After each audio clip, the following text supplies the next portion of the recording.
Hi, my name is Tom Leiterman, and I'm going to give a little speech here.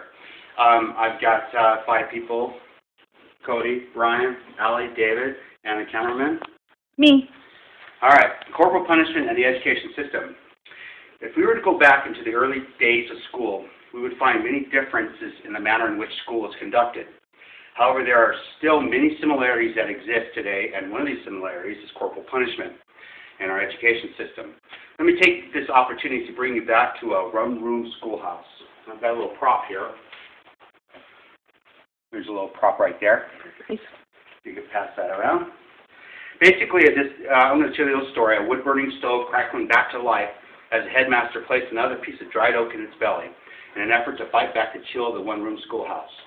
The young lad sat on the stool facing the corner of the room, trembling not from the cold, but rather the anticipated spanking from the wooden paddle hanging on a rusty nail above the teacher's desk. He could hear the quiet whispers and giggles from the girls who had originally teased him, and which resulted in his inability to tame his temper. This was not the first time he had been in the situation, and he knew the humiliation of the spanking combined with the forced apology in front of his peers would be the last day of school he would attend. He'd never return. His thoughts were interrupted by the headmaster calling him over to assume the position. Okay, so basically strict disciplinary practices have been the manner in which society has dealt with behavioral issues of our children from biblical times to the present. Quoting from the Bible, "Whoever spares the rod hates his son, but he who loves him is diligent to discipline him." That's Proverbs 13:24. The overwhelming approval toward corporal punishment by the American public is reflected by the fact that comparatively few books on child rearing advise against hitting the child. This approval has carried over into our public and private school system, whereby the administration of corporal punishment in schools is still legal and used in some states as a behavior modification technique. The definition of corporal punishment is the use of physical force with the intention of causing a child to experience pain but not injury for the purpose of correction or control of the child's behavior. Strauss, 1994, page 4 is where I quoted that from.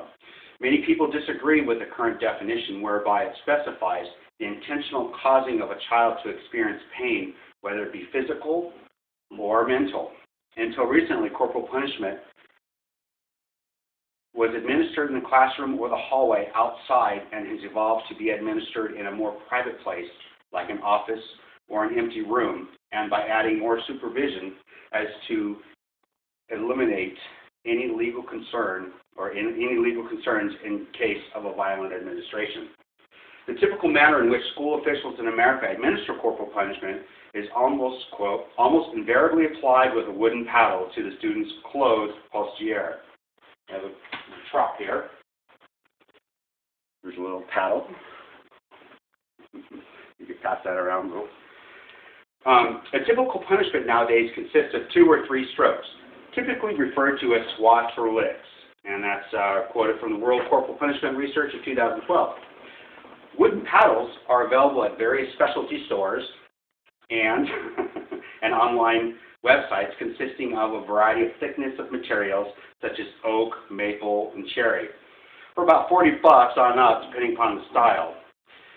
The one that I have pictured that I handed out to you is an example of what is typically used to administer corporal punishment in the school setting. Corporal punishment in America can be traced back to colonial times, as was authorized by common law doctrine. In a recent article from the Journal of Contemporary Legal Issues, it is explained that the school's teachers' rods has been justified by common law doctrines such as the privilege of discipline, which is in loco parentis and parens patriae. Garrison 2007 on that quote. These common law doctrines allow the use of and justify the privilege of discipline in American schools. In the late 19th century, parents were not required to send their children to school. School was considered a privilege, especially for poor families who could not afford to send their children that were needed to help out at home. Due to the lack of compulsory education, parents chose to educate their children, thereby allowing the teacher's authority to be delegated from the parents, thus allowing corporal punishment via loco parentis, that's Latin, which literally means in place of parent, and defined as acting as a temporary guardian. according to Black's Law Dictionary, 7th edition. By the early 20th century, changes in the public education system passed laws in which compulsory education was to be publicly financed and operated, which denied justification through local fringes, but rather depended upon the doctrine, the second doctrine I mentioned of parens patriae, which is mandatory school attendance. The journal continues to expand on the subject and states that by 1918, all states had adopted systems of publicly financed, publicly operated, compulsory education. Under the definition in Black's Law Dictionary, states were able to continue the justification and the use of corporal punishment based upon the interest and the state by controlling the child's behavior and providing for the safety and security of children entrusted in its care.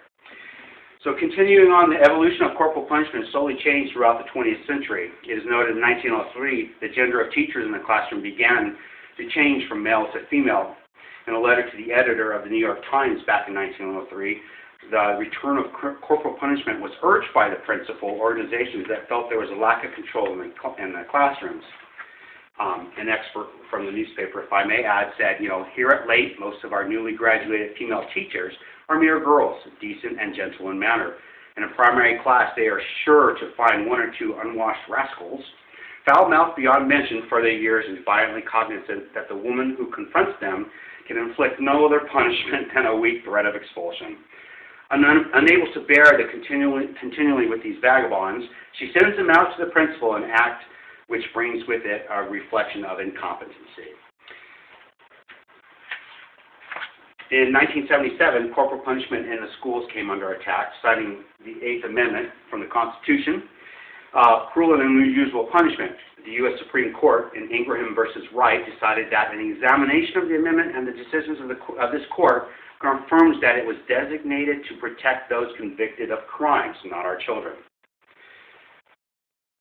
It's also determined the reason why children are not protected and are still subject to corporal punishment is that politically they are the weakest and that they cannot vote, therefore they are not a threat to legislators.